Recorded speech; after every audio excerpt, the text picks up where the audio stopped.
जय जगन्नाथ नमस्कार। आज आमे गोटे नुआ पिठा करिबा जोटा कि पश्चिम ओडिशार गोटे फेमस पिठा ताकू आमे कहंती दुर्दुरा पिठा। तो ए पिठा आपण करिसंती ना मो भली नुआ करिवे। तो ए पिठाटा को मु ए बासमती चाउल रे रोसई करिवि।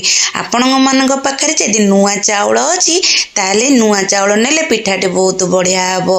देखंतु एटा मु मेजरमेंट करि नेछि गोटे कप रे 2 कप चाउल देछि आ गोटे कप मु घरोई मुग देछि। आपण जो भी मुग नै परिबे कंचा मुग जाई किंबा गोटा मुग नै परिबे। जदि आपण घरोई मुग नौचंती ताले अलगा अलगा बतुरेइबे कारण घरोई मुग रे गोड़ी माटी टिके अधिका थाए से गुडी का हमें सफा करि नेछु। तेणु करी हमें चाउल और मुग को मिसई बतुरेइ देछु। जदि भी आपण मिसई बतुरेइ दुचंती ताले भल भाबे ताकू धोई पानी नेबे। तापरे ताकू हमें घोड़े ओवरनाइट सोक करबा को दबा नहले 3 ରୁ 4 घंटा आपण सोक करि परिबे।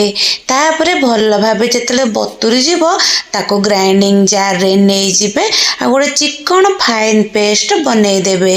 देखंतु एठी मोर बतुरी जाईची मु राती सारा ताको बतुरे रखितिली। तापरे ग्राइंडिंग जार रे देई दोची आ भल भाबे चिकन करे बाटी नै आसीबी। आपनको जदि मोर वीडियो भल लागुची किंबा प्रथम करी देदी देखुचंती ताले चैनल को सब्सक्राइब करबा को अनुरोध रहिला। देखंतु केते की कंसिस्टेंसी रखिबे। तो एटे बोटा बे मु गोटे जगह को ढाली नेछि आ गुंड गुड़ को मु एटे देई नौची। गोटे टेला गुड़ थिला ताको मु चाकू रे काटी गुंड करि मार्केट वाला पाउडर गुड़ नौचंती ताले आउ टिके अधिक नेबे नले आपनक अनुसार मिठा को एडजस्ट करिवे। जेति चाउल नेबे तार अधा नेबे आपण गुड़। एटे गोटे मसला बनै दोची गुजराती आ गोलमरिच को गोटे गुंड करि नौची आ गुजराती चोपा को आपण फिंगिबेनी। जेते बेले चा बनेइबे ए चोपा को व्यवहार करि देबे। चा रे बहुत बढ़िया वासना आसीबो। एथिरे हाफ टीस्पून मु से गुंड देई देछि आ नडिया कोर पकेई देछि लूण पकेइछि। एटे देखंतु पान मोहरी को देछि मु घरे बनेइतिली छेना।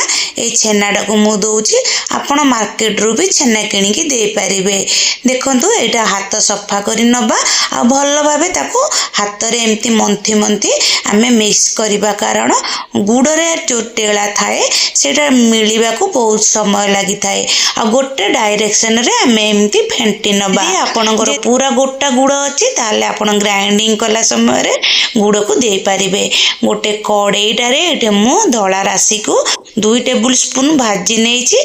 आपण चाहेले स्किप करि परिबे किंतु देले बहुत बढ़िया वासना आसीबो। से सब को पकेई भल भाबे फेंटी दबा। हमर बेसी पतला हबनी कि बेसी बहलिया हबनी। घंटाटे समय रेस्ट दे देबे ना सोडा ना इनो किछि भी दरकार हबनी। तापरे कड़ेई रे तेल बसेबा गरम करिबा पई।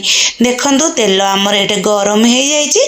सेइतरे हमें डंकी रे एम्ति पकेई नबा जेम्ति कंटिन्यूअसली गोटिए जगह रे ही बेटर पड़िबो।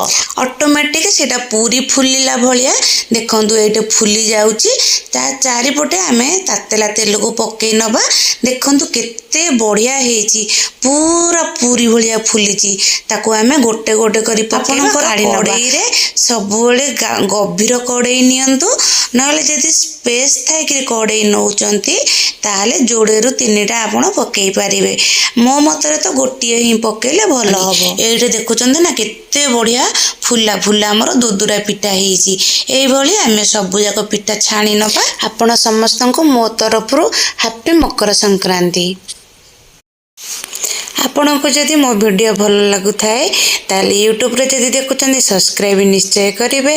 फेसबुक किंबा इंस्टा रे देखुथिले फॉलो करी लाइक शेयर करिवे आ प्यारा सा कमेंट देबे। पुणी नै आसीबे आ गोटिए वीडियो से पर्यंत रहउची। जय जगन्नाथ।